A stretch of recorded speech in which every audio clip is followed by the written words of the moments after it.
There's also been a lot of scrutiny lately about the culture in Silicon Valley, the treatment of women in Silicon Valley and some of the other big tech companies. As a leader, you look at that and say, what? What needs to change?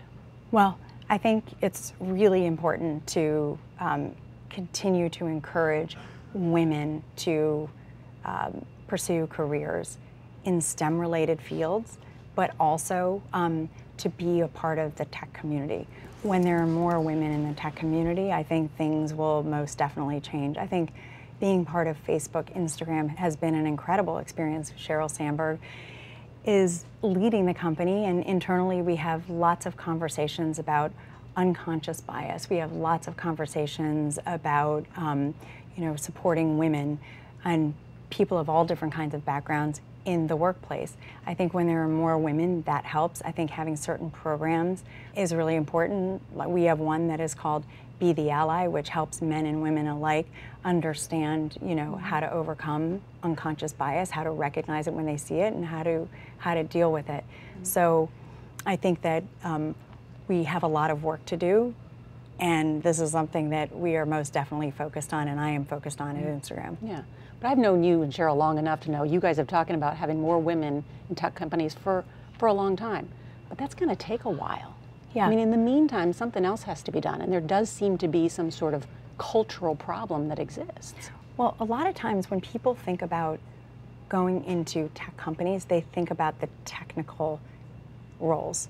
When I was growing up in Cleveland, Ohio, if you had asked me if I was going to work at a tech company one day, I would have most definitely told you no. First of all, Facebook didn't exist at that time. Instagram didn't exist at that time. We didn't even have mobile phones. So, that was a long time ago. So I never imagined that I would be part of a tech company. But what I try to help people understand is that there are a lot of really interesting roles in tech companies that people of all different backgrounds and experiences can have at a company, where they can add value at a company like Facebook or Instagram. And one of my favorite stories is that there was this woman who came to work at Instagram. First, she was in one of these customer operations roles. And what she did, she got inspired by the people who were actually building the product. And so she taught herself how to code. And then she was hired as an engineer, and she was one of our greatest engineers. So I think that people can come into a company in one way. I was running policy, and now I'm in an operating or a business role at the company, and so there are lots of opportunities for people to enter tech companies. I always say that, just get your foot in the door. If it's the kind of company, just get your foot in the door, you'll figure it out.